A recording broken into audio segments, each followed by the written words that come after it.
হাতে থাকবে এক কাপ চা, আর পাশে টেবিলে শুয়ে থাকবে এক প্লেট তেলে ভাজা কিছু, যা তুমি রোগীদের এড়িয়ে চলতে বলো অথচ নিজে টপাটপ খেয়ে থাকো। জানো, পুষ্টি ও খাদ্যবিজ্ঞান নিয়ে পড়াশোনা করার পর থেকেই জীবনের প্রতিটি সম্পর্ককে আমি এক একটা পুষ্টি উপাদানের সাথে মেলাতে শিখেছি। যেমন আমাদের দাম্পত্য সম্পর্ক, একেবারে পরিপূর্ণ 5 তারকা মানে ব্যালেন্স ডায়েট। তুমি হলে আমার ক্যালসিয়াম, কারণ তোমার উপস্থিতি ছাড়া জীবন দাঁড়াতেই পারে না। তুমি আমার আয়রন, কারণ কঠিন সময়ে আমাকে শক্তির যোগান দাও। তুমি আমার ওমেগা 3 ফ্যাটি অ্যাসিড, কারণ তুমি আমাকে চিন্তার ঝড় থেকে বাঁচিয়ে রাখো। তুমি আমার জিঙ্ক, কারণ তোমার উপস্থিতি ছাড়া আমার ইমিউন সিস্টেম দুর্বল হয়ে পড়ে।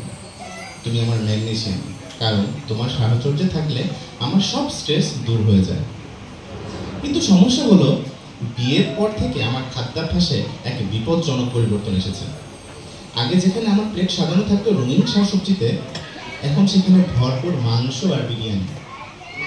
আমি একদিকে বলি ভিটামিন সি খাও, ইমিউনিটি বাড়বে, আর তুমি অন্যদিকে হাসি দিয়ে প্লেটে মিষ্টি এগিয়ে দিয়ে বলো নাও মিষ্টি খাও, ভালোবাসা বাড়বে। এই যে দ্বন্দ্ব, এই যে কনফ্লিক্ট, এটা আমার কোনো গবেষণার বইতে লেখা নেই। এনএপিডির কনফ্লিক্ট ম্যানেজমেন্ট সেশনও আমাকে এর কোনো উপায় বাতলে দিতে পারেনি। আমি পুষ্টিবিদ হয়ে বলি পরিমিত ক্যালোরি গ্রহণ করো, অতিরিক্ত ফ্যাট এড়িয়ে চলো, আর তুমি এক হাতে এক প্লেট বিরিয়ানি নিয়ে বলো একদিন বেশি খেলে কিছু হবে না, স্বামীকে একটু ভালোবাসা দিলে দোষ কি? এরকম পরিস্থিতিতে আমি সুলভ ভালোবাসার মধ্যে সংঘর্ষ বাঁধে। এনএপিডির নেগোসিয়েশন সেশন অ্যাটেন্ড করলেও কিচ্ছুটি মাঠে ঢুকলো না।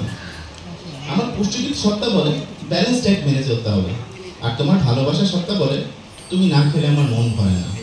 এই দুয়ের মধ্যে পড়ে আমি এমন এক অবস্থায় পৌঁছেছি যে অফিসের সহকর্মীরা বলে, ভাই বিয়ের পর তোমার গালটা এত গোল হলো কিভাবে, শার্টের নিচে ভুঁড়িটা উকি দিচ্ছে যে? আমি হাসি দিয়ে বলি এটা ওমেগা 3 ফ্যাটি অ্যাসিডের কাজ। আমার স্ত্রী আমাকে ভালোবেসে প্রতিদিন স্বাস্থ্যকর খাবার খাওয়ায়। একদম ডাহা মিথ্যে কথা। তুমি ডাক্তার, তুমি জানো মানুষের শরীরের জন্য কতটা কি দরকার, আর আমি পুষ্টিবিদ, আমি জানি কোন খাবারের মধ্যে কি উপাদান আছে। কিন্তু তবুও আমাদের খাবারের প্লেটে প্রতিদিন যে যুদ্ধ চলে তার কোনো বিজ্ঞানসম্মত ব্যাখ্যা নেই। সুনজুর আর্ট অফ ওয়ার বইটা ভাবছি এবারে পড়েই ফেলবো। তুমি বলো তুমি এত চা খাও কেন?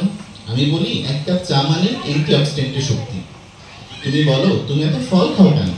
আমি বলি ফলের ফাইবার হজমে সাহায্য করে। পরক্ষণে আমি বলি তুমি এত মিষ্টি খাও কেন? তুমি বলো মিষ্টি খেলে মেজাজ ভালো থাকে। এই একেবারে নির্জলা মিথ্যে কথা। এই যে আমাদের কথোপকথন, এটাও এক ধরনের পুষ্টি, বুদ্ধির, যুক্তির আর ভালোবাসার।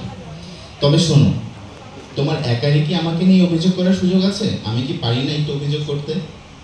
তুমি সারাদিন রোগীদের নিয়ে ব্যস্ত থাকো, কাজের চাপে খাবার পর্যন্ত সময় পাও না। ডাক্তার হয়ে তুমি কি জানো না সময় মতো খাবার খাওয়া কতটা গুরুত্বপূর্ণ? আমি বলি সকালটা একটা ভালো নাস্তা দিয়ে শুরু করো, তুমি বলো আজ না, পরে খাবো। এই যে অবহেলা, এটা কি ঠিক? তুমি আমার জীবন সঙ্গী, তুমি আমার সবচেয়ে গুরুত্বপূর্ণ নিউট্রিশনাল কম্পোনেন্ট। তুমি আমার কার্বোহাইড্রেট, কারণ তুমি আমার প্রতিদিনের শক্তির উৎস। তুমি আমার ওমেগা 3 ফ্যাটি অ্যাসিড, কারণ তোমার ভালোবাসা আমাকে সবসময় সঠিক সিদ্ধান্ত নিতে সহায়তা করে। তুমি আমার ভিটামিন ডি, কারণ তোমার হাসি ছাড়া আমার মনটা মেঘলা হয়ে যায়। তবে একটা কথা, তুমি যদি কখনো বেশি বিরিয়ানি খাওয়ানোর চেষ্টা করো তাহলে আমি কিন্তু পাল্টা গাজর শাকসবজির ডায়েট চাপিয়ে দেব। কারণ সম্পর্কের মতো পুষ্টিও হতে হয় ব্যালেন্সড। খাবারের ভারসাম্য যেমন দরকার, ভালোবাসার ভারসাম্য তেমন জরুরি। ইতি তোমার আজীবনের নিউট্রিশনিস্ট। ধন্যবাদ।